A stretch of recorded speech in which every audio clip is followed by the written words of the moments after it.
The sun beat down mercilessly on the Judean hills as workers hauled massive limestone blocks toward the Temple Mount.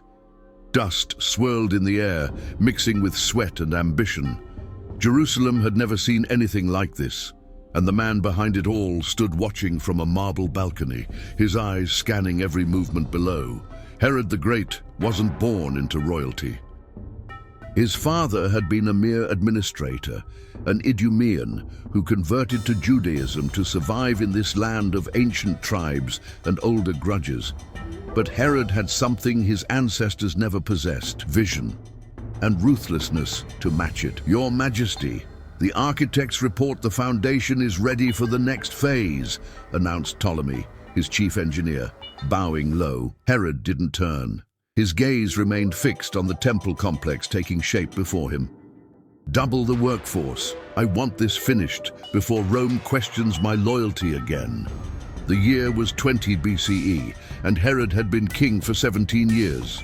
17 years of walking a tightrope between the Jewish people he ruled and the Roman Empire he served.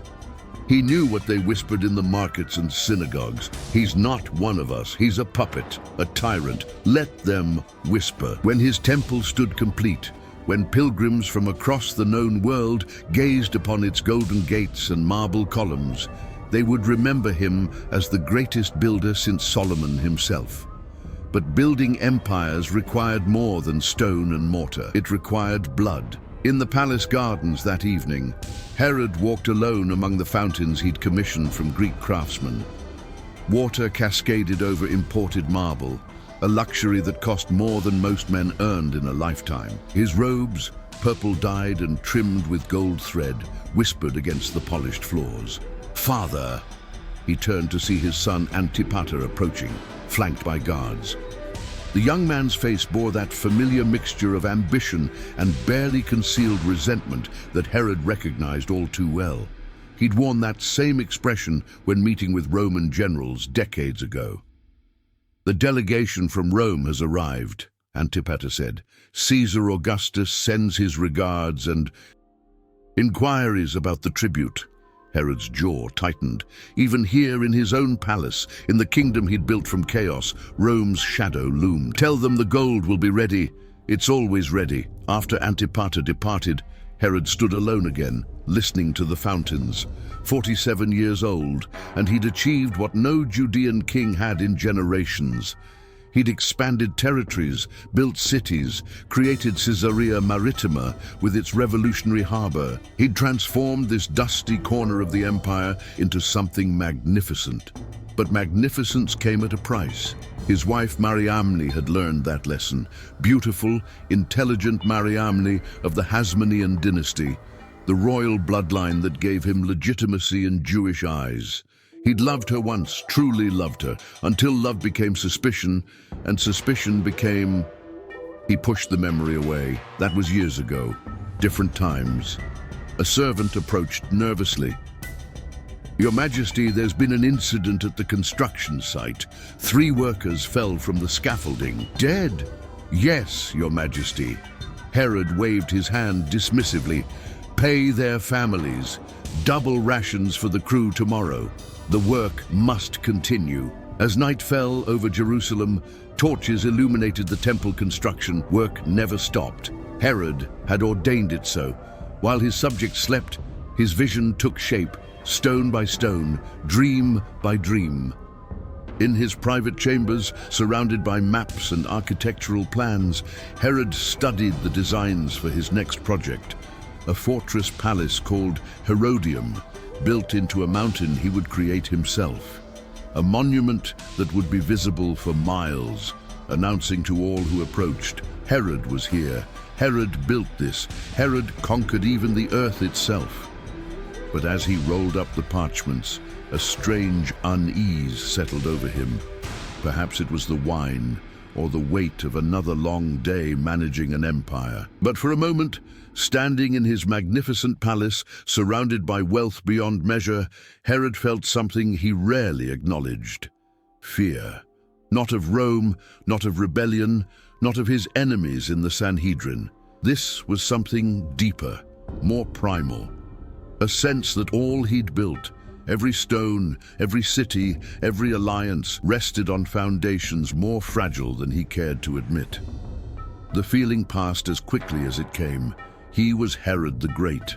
He feared nothing. Outside his window, Jerusalem slept under a canopy of stars. In workshops and quarries throughout the kingdom, craftsmen dreamed of the wages they'd earn. In Roman courts, senators debated whether this ambitious Judean king was an asset or a threat. And in distant Galilee, in villages Herod had never visited, simple people lived simple lives, unaware that their king's paranoia would soon reach even into their humble homes. The greatest building project in the ancient world continued through the night, and its architect, the man who would stop at nothing to secure his legacy, retired to troubled dreams. Tomorrow would bring new challenges, new conquests, new stones to lay in the foundation of eternity. But tomorrow would also bring whispers of prophecy, of ancient texts, of promises made to shepherds and kings long dead, whispers about another king, another kingdom, one not built with human hands. And when those whispers finally reached Herod's ears, the greatest builder in the world would discover that some foundations cannot be shaken by fear, and some legacies outlast even the most magnificent stones. If you want to discover what happens next, don't forget to like and follow the channel so you don't miss the upcoming chapters. 10 years had passed since Herod began his greatest project, and the temple complex now dominated Jerusalem's skyline like a mountain of white marble and gold. Pilgrims arrived daily, their faces filled with awe as they approached the massive structure that seemed to touch heaven itself. But Herod barely noticed their wonder anymore. He stood in the throne room of his winter palace in Jericho, surrounded by advisors who spoke in careful, measured tones. At 57, his body had begun betraying him. Pain flared in his joints, and strange ailments plagued him despite the best physicians Rome could provide. The Pharisees are questioning the legitimacy of the expansion again, reported Nicholas of Damascus, his Greek advisor and chronicler. They claim you violated sacred boundaries. Herod's fist slammed against the armrest. I've given them the greatest temple since Solomon, and still they complain, still they whisper, still they plot. Your Majesty, interjected Pheroras, his brother, perhaps if you consulted more frequently with the Sanhedrin. Consult? Herod's laugh was bitter. They don't want consultation. They want a Hasmonean puppet they can control.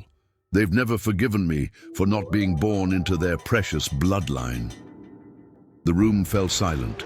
Everyone present knew what happened to those who reminded Herod too forcefully of his Idumean origins.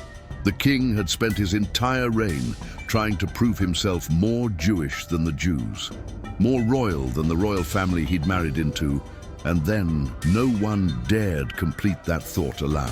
What news from Rome? Herod asked, changing the subject abruptly. Caesar Augustus remains pleased with your loyalty, Nicholas replied carefully. The tribute was received with gratitude. However, there are rumors that some in the Senate question the necessity of your extensive building projects. Herod rose from his throne, pacing despite the pain in his legs. Through the window he could see his newly completed hippodrome, where chariot races entertained the masses. Beyond that, aqueducts he'd commissioned brought fresh water from distant springs. Further still, the road system he'd built connected every corner of his kingdom. They question my projects. Every stone I lay strengthens Rome's hold on this region. Every city I build spreads Greek culture and Roman law. I've kept the peace where others would have failed.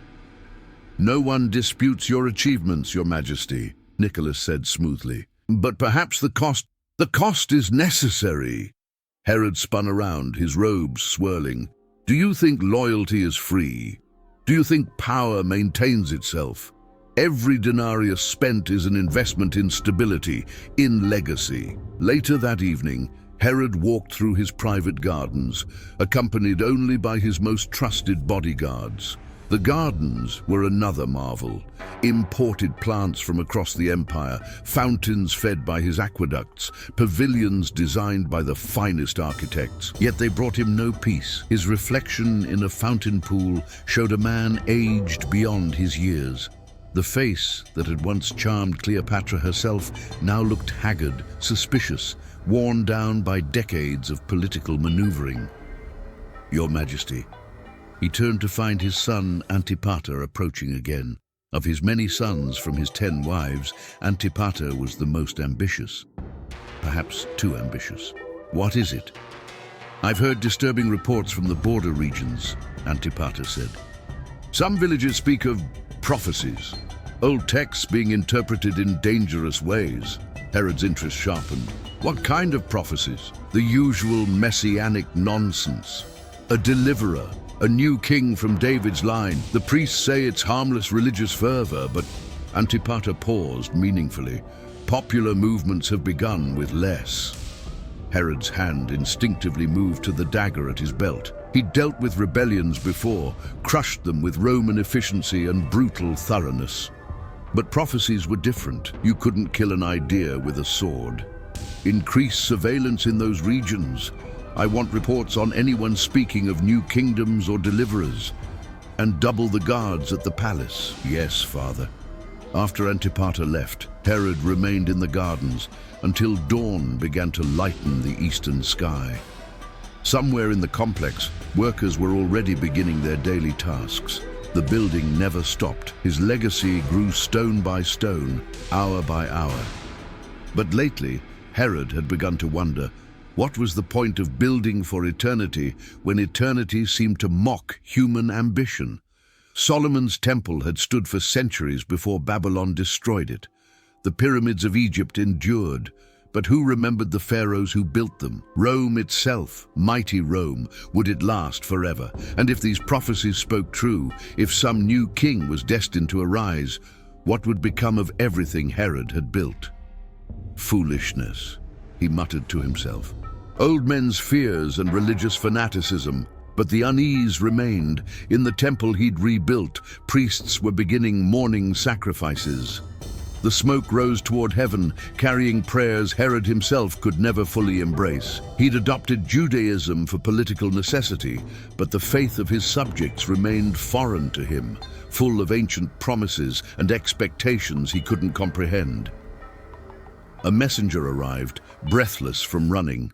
"Your Majesty, urgent news from Caesarea. A Roman dignitary has arrived unexpectedly. He requests immediate audience." Herod straightened, pushing aside his fatigue and doubts. This was the world he understood. Political negotiations, careful alliances, the delicate dance of power. "Prepare my traveling party. We leave for Caesarea within the hour." As his household scrambled to organize the journey, Herod took one last look at Jerusalem from his palace walls. The temple gleamed in the morning sun, a testament to his vision and determination. Whatever prophecies or rumors circulated in distant villages, whatever plots his enemies hatched, he remained in control. He was Herod the Great, king of Judea, friend of Caesar, builder of cities, and he would allow nothing, not prophecy, not rebellion, not even the whispers of old men about ancient promises, to threaten what he'd built. The sun climbed higher, and with it came the heat of another day, in a kingdom balanced between glory and fear, between magnificent stones and the shadows they cast. In workshops throughout Jerusalem, craftsmen continued their work on the temple. In Roman courts, officials debated Eastern policy, and in quiet villages throughout Judea, people whispered about signs and wonders, about promises made to their ancestors, about hope that persisted despite decades of foreign rule. Herod heard none of these whispers yet, but soon, very soon, words spoken in a stable would reach the ears of the king, who feared losing everything he'd built. And when fear gripped the heart of a man who'd already proved how far he'd go to protect his throne, not even innocent blood would be sacred. If this story is gripping you, go ahead and leave your like and follow the channel so you don't miss any of this adventure. The meeting in Caesarea Maritima lasted 3 days, and Herod returned to Jerusalem exhausted but satisfied. He'd convinced the Roman dignitary that his loyalty remained absolute, his kingdom stable, his tribute reliable. Another crisis averted through careful words and strategic gifts. But the unease he'd felt weeks earlier had not diminished. If anything, it had grown stronger. "Your Majesty, there are visitors requesting audience," announced the palace steward one afternoon. Unusual visitors, foreigners from the east. Herod looked up from the architectural plans spread across his table. What kind of foreigners? They claim to be scholars, magi they call themselves. They seek information about, the steward hesitated, about a newborn king of the Jews. The room suddenly felt colder despite the afternoon heat. Herod's hands, which had been tracing the outline of his next fortress, went still. "Bring them to me, immediately." The 3 men who entered his throne room were unlike any visitors Herod typically received. Their robes bore the dust of long travel, and they carried themselves with the quiet confidence of those who studied mysteries beyond political intrigue. Their eyes held the distant focus of men who read meaning in stars. "Your Majesty," the eldest began, bowing respectfully, "we have traveled far, following a celestial sign of great significance. We seek the one who has been born King of the Jews. We saw his star rising in the east and have come to worship him." Every muscle in Herod's body tensed. He forced his face to remain neutral, his voice calm. "A newborn king. Tell me more about this. Sign you followed." The Magi described astronomical phenomena, planetary alignments, interpretations drawn from ancient texts. As they spoke, Herod's mind raced.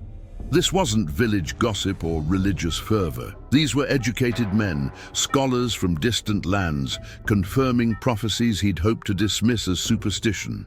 "I am deeply interested in this matter," Herod said smoothly, though his knuckles were white where they gripped the throne's armrest. "But such important prophecies require careful study. Allow me to consult with my own scholars, and I will send you word of what we discover." After the Magi departed to lodgings Herod provided, he immediately summoned the chief priests and scribes from the Sanhedrin. They arrived within the hour, clearly nervous about being called so urgently. "These prophecies about a Messiah," Herod began without preamble. "Where do your scriptures say he will be born?" The priests exchanged glances. One of the older scribes, a man named Hillel, whom Herod had never fully trusted, stepped forward. "Your Majesty," the prophet Micah wrote, "but you, Bethlehem Ephrathah, though you are small among the clans of Judah, out of you will come a ruler who will shepherd my people Israel." Bethlehem, Herod repeated softly, a small village, barely 6 miles from Jerusalem. Close. Too close. The texts also speak of a descendant of David, another priest added carefully, one who will establish an everlasting kingdom. An everlasting kingdom. Herod's laugh was harsh. "And my kingdom, the one I've built with my own hands, defended against enemies, expanded beyond anything this land has seen in generations. What becomes of that?" The priests remained silent. They knew better than to answer such questions. That night, Herod couldn't sleep. He paced his chambers, his mind churning through possibilities and plans. If these prophecies held truth, if some child had been born who threatened his throne, he needed to act decisively, but carefully, always carefully. He summoned the Magi again the next morning, his face arranged in an expression of helpful concern. "My scholars have confirmed what you seek. The child you search for would be in Bethlehem, according to our ancient prophecies. Go there and search carefully. When you find him, send word back to me, so that I too may go and worship him."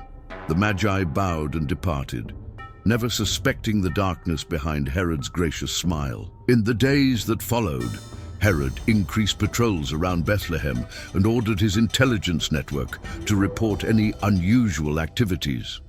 He waited for the Magi to return with information. He waited for confirmation of the threat he felt growing like a tumor in his kingdom, but the Magi never returned. They left the region entirely, reported his spy master a week later. They traveled home by a different route, avoiding Jerusalem altogether. Herod's fury was cold and calculated. They deceived him. Worse, they denied him the information he needed to eliminate this threat, precisely and quietly. "How old did they say the child was?" he asked his advisors. "Based on when they first saw the star, Your Majesty, no more than 2 years. 2 years. That meant any male child under 2 in Bethlehem could potentially be this prophesied king. Herod had faced impossible decisions before, had made choices that haunted his dreams. But this... "Your Majesty," Nicholas of Damascus said carefully, "perhaps we're overreacting to religious prophecy. The people have always told stories about deliverers and messiahs. They never amount to anything real." Herod turned to face his advisor, and Nicholas stepped back at the expression on his king's face. "Never amount to anything? You think prophecy is harmless?" Herod's voice was low, dangerous. "I've spent my entire reign fighting prophecy, fighting the expectation that a Hasmonean should rule, fighting the belief that only certain bloodlines deserve power, fighting the idea that Rome's rule is temporary." He walked to the window overlooking Jerusalem, his city, his temple, his kingdom. "Every stone I've laid has been an argument against prophecy. Every city I've built declares that human will shapes the future, not ancient promises. And now you tell me not to react when strangers arrive claiming a new king has been born? Forgive me, Your Majesty. I merely suggest we gather more information before I have all the information I need." Herod turned from the window. "Send for the garrison commanders. I want them here tonight." As his advisors hurried to obey, Herod remained at the window.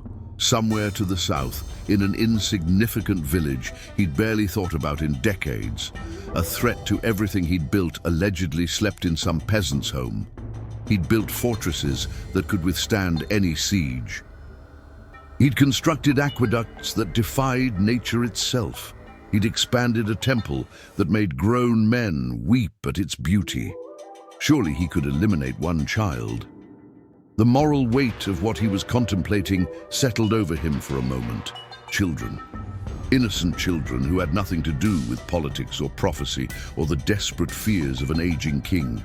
But then he remembered his sons plotting against him, his wife, Mariamne's alleged betrayal, the whispers that never stopped. The threats that never ceased, the crown that grew heavier with each passing year. He was 69 years old, his body failing, his legacy uncertain. He could not, allow some prophecy to undo everything he'd achieved. When the garrison commanders arrived that evening, Herod gave them orders that would echo through history. Orders that proved what everyone had always suspected. The greatest builder in the world was also capable of the greatest destruction. In Bethlehem, families slept peacefully, unaware that their lives had become pawns in a king's desperate game against destiny. And in the heavens above, the stars continued their ancient dance, indifferent to the fears of earthly rulers who could build cities but couldn't escape the prophecies written long before their first stone was laid.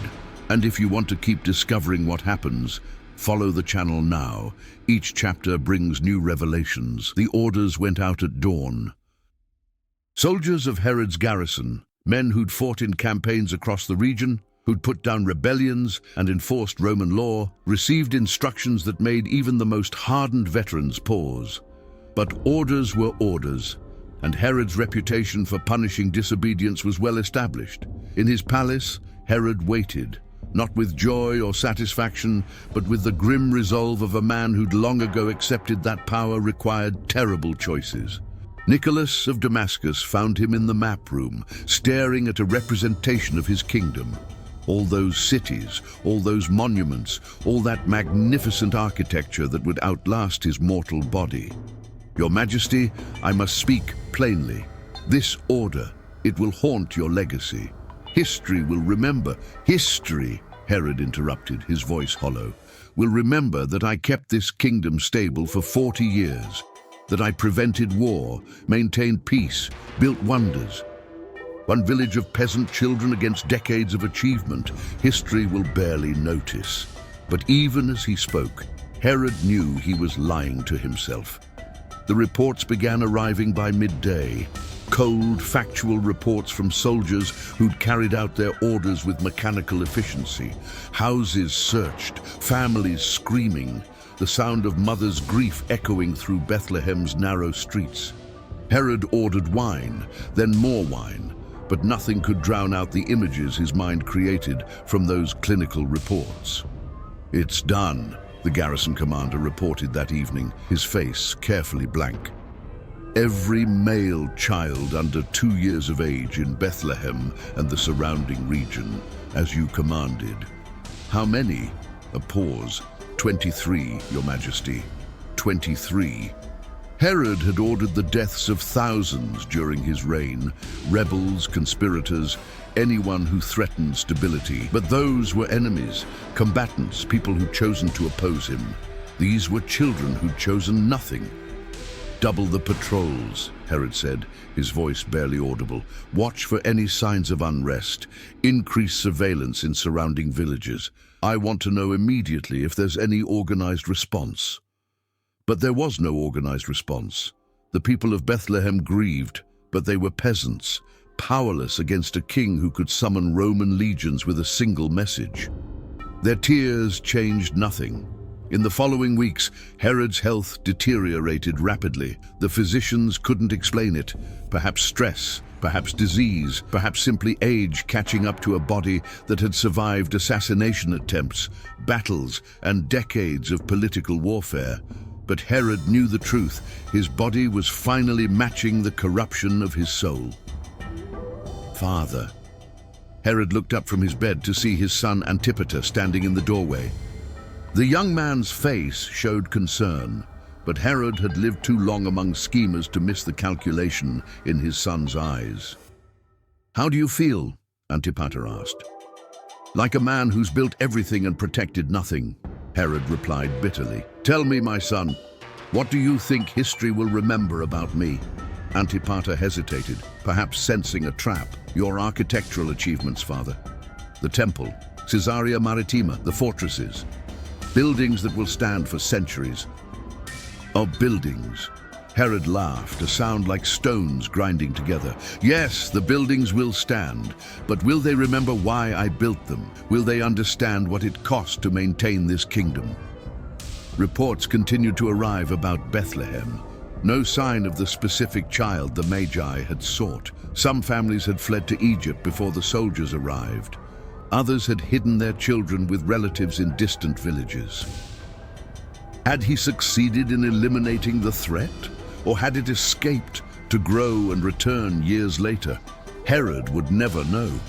The pain in his body grew worse.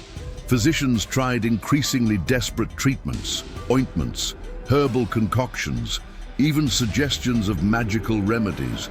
Nothing helped. It was as if his body had decided enough was enough. One night, unable to sleep through the pain, Herod had himself carried to the roof of his palace. From there, he could see the temple illuminated by moonlight, his greatest achievement, the monument that would carry his name through the ages. But all he could think about were those 23 names that would never be recorded in any official history. Children whose only crime was being born in the wrong place at the wrong time, to the wrong parents, when a fearful king needed to strike at prophecy.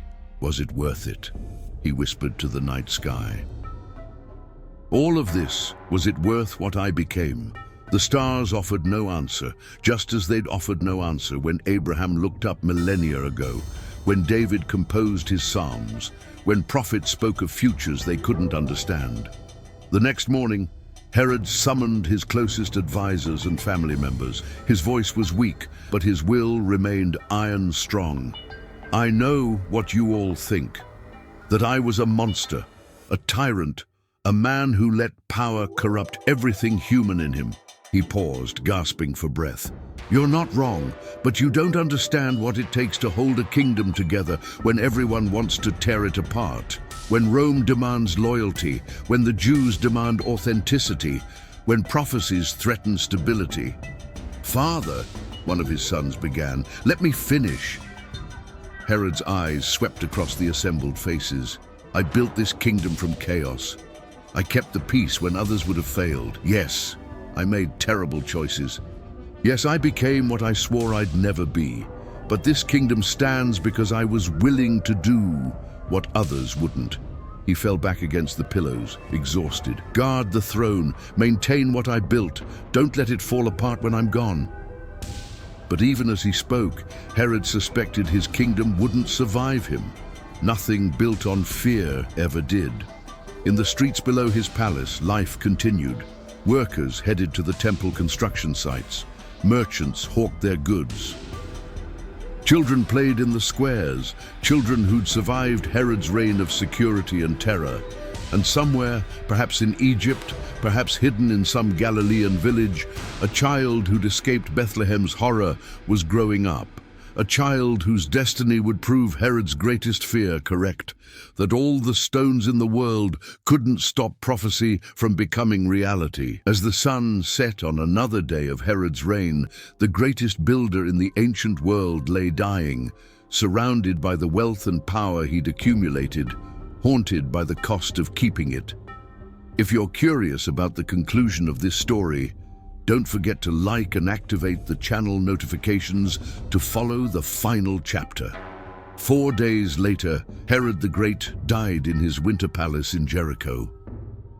He was 70 years old, and his body had finally surrendered to the diseases, the stress, and perhaps the weight of choices no amount of architectural magnificence could balance. The news spread quickly through the kingdom. In Jerusalem, the reactions were mixed. Some mourned the loss of a king who'd maintained stability and built wonders. Others celebrated the end of a tyrant's reign. Most simply wondered what would come next. According to his will, Herod's kingdom was divided among his surviving sons, Archelaus, Antipas, and Philip. The unity he'd worked so hard to maintain fractured immediately. The brothers competed for Roman favor, for popular support, for control of the wealth their father had accumulated. Within a generation, the dynasty Herod tried to establish had collapsed entirely. Rome eventually grew tired of the squabbling and absorbed Judea directly into the empire. The kingdom Herod had built through cunning and force dissolved as if it had never existed. But the buildings remained. The temple he'd expanded stood for another 70 years, growing more magnificent with each passing season. Pilgrims from across the known world marveled at its beauty, at the precision of its construction, at the vision that had created something so magnificent. They didn't think about the paranoid king who'd ordered its construction. They simply stood in awe before stones that seemed to touch heaven. In 70 CE, Roman legions destroyed that temple during the Jewish revolt. Soldiers tore down Herod's magnificent construction stone by stone, just as prophecy had warned. The gold melted and ran between the cracks, and Roman soldiers pried apart the massive blocks to retrieve every last piece of precious metal. All that remained was the western retaining wall, the foundation Herod had built to support his expanded Temple Mount. Ironically, the only part of his greatest achievement that survived was the part no one was meant to see, the underground foundation that held up the visible glory. Centuries passed. The Roman Empire that Herod had served so faithfully eventually fell. The city he'd beautified was conquered and reconquered by armies speaking languages Herod never heard. Empires rose and fell like waves against the stones he'd laid, but those stones endured. Archaeologists centuries later would excavate Herod's fortresses and palaces. They'd marvel at the engineering, at the audacity of building aqueducts through mountain ranges, at the harbor at Caesarea Maritima that rivaled anything Rome itself had constructed. They'd study his architecture and call him a genius, a visionary, one of the ancient world's most ambitious builders. And they'd also record the darker aspects of his reign. The executions, the paranoia, the families destroyed, and especially the incident in Bethlehem. the massacre that proved how fear could corrupt even the most magnificent achievements. In Bethlehem itself, the memory of those 23 children became part of the town's history. Parents told their children, and those children told theirs, keeping alive the story of the night when a king's fear turned deadly. The exact names might have been lost, but the collective memory remained. Innocent blood spilled to protect power. As for the child Herod had tried to eliminate, the one the Magi had sought, history recorded a different ending than the one Herod had planned. That child, raised in obscurity in Nazareth after his family's return from Egypt, would grow into a teacher whose kingdom wouldn't be built with stones at all. He would speak of kingdoms that couldn't be touched by Roman legions or destroyed by rival kings. He would build no monuments, commission no palaces, levy no taxes. His empire would be constructed in human hearts rather than with limestone blocks. And within 3 centuries of Herod's death, that kingdom without stones would outlast and overshadow everything the great builder had achieved. The Roman Empire itself would bow to it. Billions across millennia would speak the name of the carpenter's son, while Herod the Great became primarily a cautionary tale, a reminder that power without wisdom becomes tyranny. Today, tourists visit the Western Wall in Jerusalem, all that remains of Herod's temple complex. They place written prayers in the cracks between stones that have stood for 2,000 years. The engineering marvel that Herod created serves purposes he never imagined, supporting hopes and faiths he tried to suppress. They also visit the Church of the Nativity in Bethlehem, built over the grotto, where tradition says the child was born, the child Herod feared, the child who escaped, the child whose kingdom proved more enduring than all of Herod's fortresses. Archaeological sites at Masada, Herodium, and Caesarea Maritima still draw crowds who want to witness the scale of Herod's vision. Tour guides explain his genius for construction, his political acumen, his role in the complex history of a land where empires collided and faiths were born. But they also explain the cost, the human price of ambition unchecked by compassion, the tragedy of a brilliant mind corrupted by fear. The lesson that building monuments to yourself doesn't grant immortality if you destroy your humanity in the process. In the end, Herod the Great got exactly what he wanted. He's remembered. His name echoes through history. His buildings, or their ruins, still inspire awe. But he's not remembered the way he hoped. He's not the Solomon of his age, the wise king who built for the glory of his people. He's a cautionary tale, a reminder that you can reshape mountains and construct wonders, but you can't build your way out of the consequences of your choices. The stones remain, silent witnesses to both human genius and human failure. Testament to what one man could accomplish with unlimited resources and ambition, and what he destroyed in the pursuit of legacy. Somewhere in those ancient limestone blocks, quarried from the earth and lifted into position by workers whose names were never recorded, lies a truth Herod never accepted: that the most enduring legacies aren't built with stones at all, but with the choices we make about how we treat the powerless, the innocent, the vulnerable. The greatest builder in the world at the time of Jesus created monuments that lasted millennia.